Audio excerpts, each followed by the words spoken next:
Chances for you, maybe from set pieces. That's about it, really.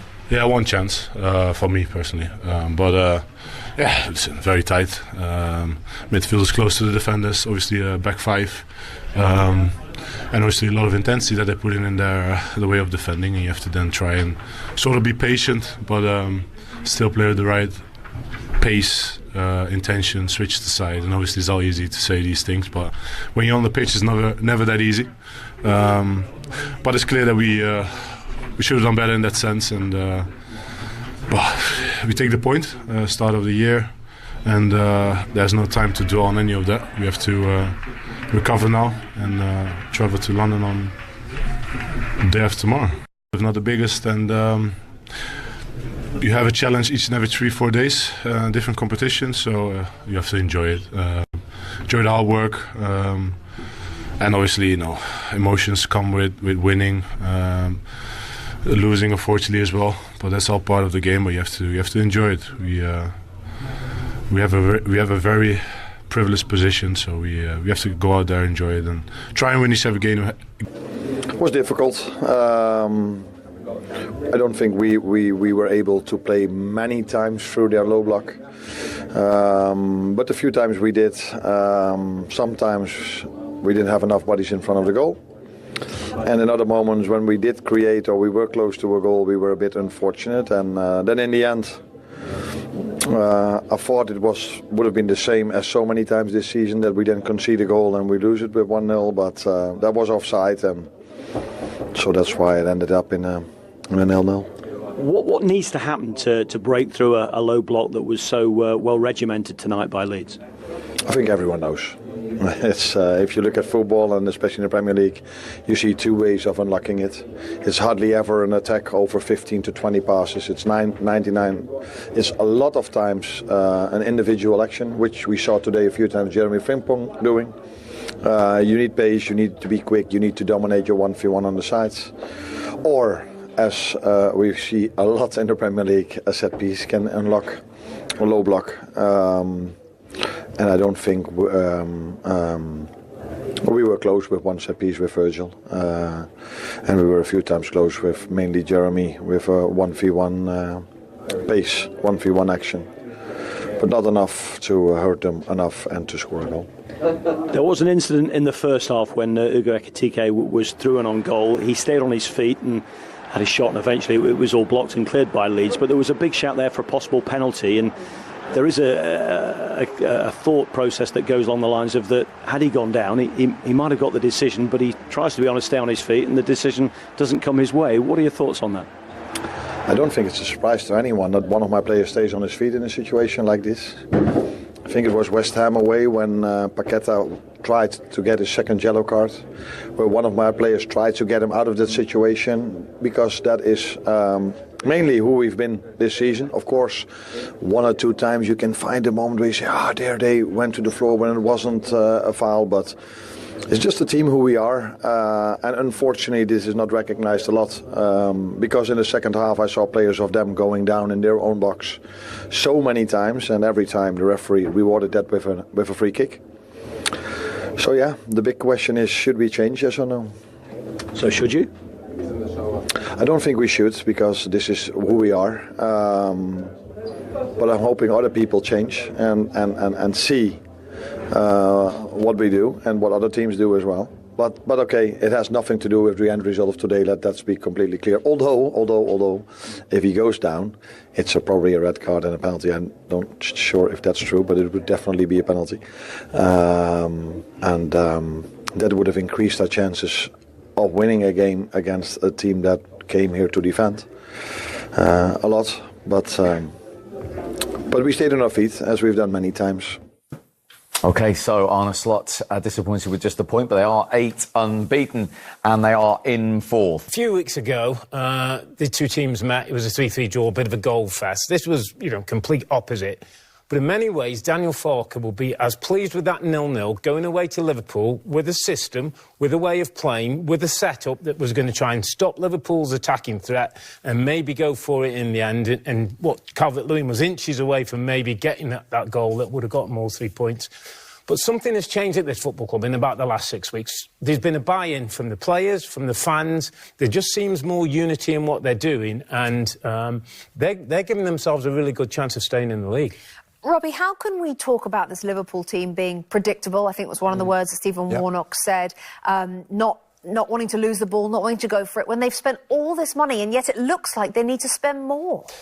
I'll just continue the words of Stephen Warnock. I mean, no star quality, average performance. How is that possible, Rob? Well, because I'll tell you how it's possible, because Hugo Ekitike has done it many times, just didn't do it today. Florian Wirtz, no star quality today, didn't add that quality. Have you seen any from him? Tiny bits, not much, not enough really, when you can go back to the money spent. Frimpong didn't really do it from the right, and the midfield didn't really do it. So where's your star quality there? If you don't have that creative sparkle of something exciting for Liverpool, it looks like that. Pretty average, pretty flat. Fans don't get excited, as Stephen said. You're not seeing much taking on. Engamo came on and looked like a little bit of something might happen. But other than that, it was very average. Robbie said at half-time there's no desperation. It's flat, it's average. And yet, like you just said, it's continued in the second half. Are you surprised that Arne Slot couldn't do anything at half-time to make the second half better? One of the keys of Arne Slot since he's come to this football club is changing things on the field. And at half-time I thought he'd get amongst them and we'd see Liverpool really have a go. Before this game, I was reading that they've won their last 3 games, Liverpool, but they haven't really been playing that well. And today was another example where they had possession, they got to a certain areas, but they didn't particularly look like scoring, which has got to be a worry for Arne Slot, because there's still a lot of football left in this season. So what do they do in January? Does Arne Slot beg for the chequebook? God, more, possibly. You know... And where on the field? Well, in a wide area, as a winger position. Wirtz is incredibly disappointing, given what you expect from him, Rebecca, being a different type of midfield player that can open things up. We are not seeing it. So you lose Diaz, you lose all the other players that they lost, and all of a sudden, with Mo Salah being out of the picture, Mo Salah's a star, right? He wasn't playing great, and we all thought he needed to sit on the bench, but they need him now. They need something a little different, and whether they go to the market, I mean, I don't know what you have to spend to get somebody to add that star quality to this. He didn't move the ball from side to side quick enough. At the end of the game, there was no acknowledgement that the game was coming to an end. They were just slow, back to Canate, back there. You know, just pumping stuff into the box at times causes a little bit of chaos, gets the crowd up. But today, it was as if, you know, they didn't know that it was the 95th minute, it was the 96th minute. It was just all slow, and maybe we'll get there. And John Hutchison said I think in commentary, they could have been playing for 2 hours, 3 hours, 4 hours. They never, ever looked as if they were going to lay a glove on Leeds, which is incredible. Incredible. You know, they had an opportunity to go 5 points clear, and it was another flattered to deceive performance. Wolves in the second half, you know, Tottenham in the second half. Today, it wasn't a surprise today the way they've played, because Liverpool have just been like that all the time. You just don't know what performance you're going to get with this new look Liverpool team, unfortunately.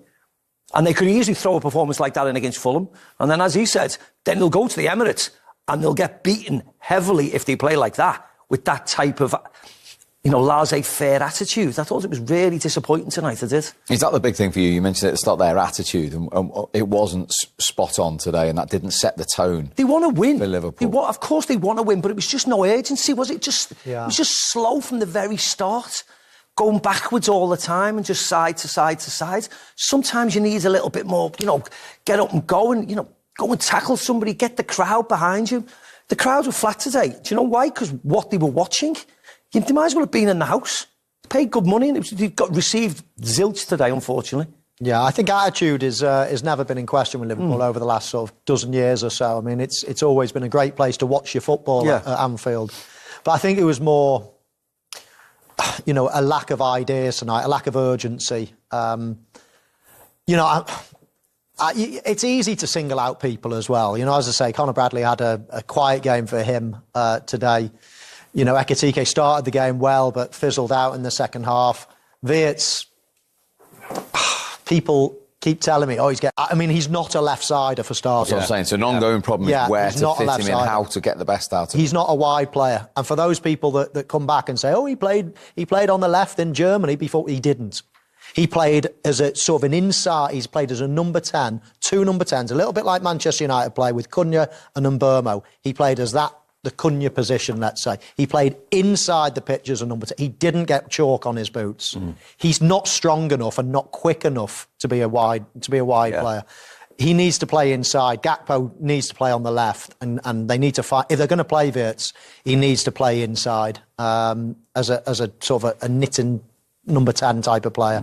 Obviously, Salah will come back on the right. And Ekitike, I mean, I love the guy. I think he's brilliant. Quiet game in the second half. Isak, obviously. Listen, it's so easy to be negative. There's so much positive. There's so many great players in that Liverpool team. It will come good in time. There's too many good players. But at the moment, I mean, that was a frustrating watch. Yeah, it was, yeah. I don't often scream when I'm by. I was like, this is, it was so annoying watching that today. It was like banging your head against the wall, wasn't it? He just looked, I just think when Florian plays on the right or the left, they just really look unbalanced because he wants to drift centrally all the time.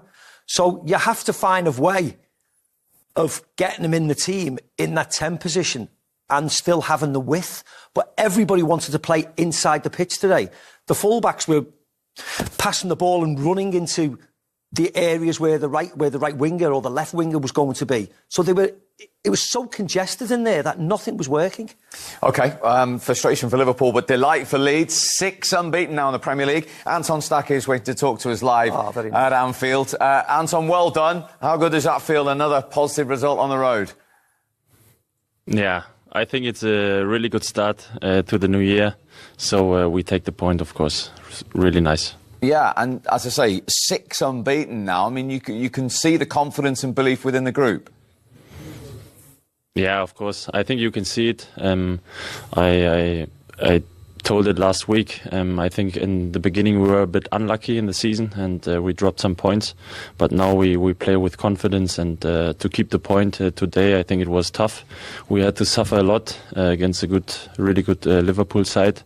But there you can see, when you keep working as a team together, you can reach these goals. Yeah, and the longer it went today, did the more belief that you could frustrate Liverpool come into you? Yeah, of course. We had the feeling in the second half sometimes maybe we could have scored a goal. Of course, we had not many chances, but sometimes we had good counter-attacks. We need to improve just to play the perfect pass, and then we can create some chances, and then we can score. But today we take the draw. Anton, it's Steve McManaman. Congratulations tonight. How much are you looking forward to the Manchester United game at the weekend? Should be some atmosphere. Yeah, of course. I think now the most important thing is to recover because it was a long running session today. But when we recovered, of course, it's a really big game and we are already on fire to score against Manchester United and to win the game. Yeah, well done, Anton. It's Michael Owen here. I was just wondering, you've played against Liverpool twice now, obviously a high-scoring draw and then a 0-0 draw today. What's the secret of playing them? Because you've frustrated them both times. Yeah, maybe this is the secret you need to be strong mentally, of course, because they have so good footballers. You need to suffer and you need to, in the small periods where you have the ball, you need to be very good and on it and to frustrate them, to frustrate the fans maybe. And this is what we got today. And so we got 2 points against Liverpool. I think it's really good. It certainly is. Anton, very well done. Thanks for joining us. Thank you. That is Anton Stack, Leeds United, delighted with their point.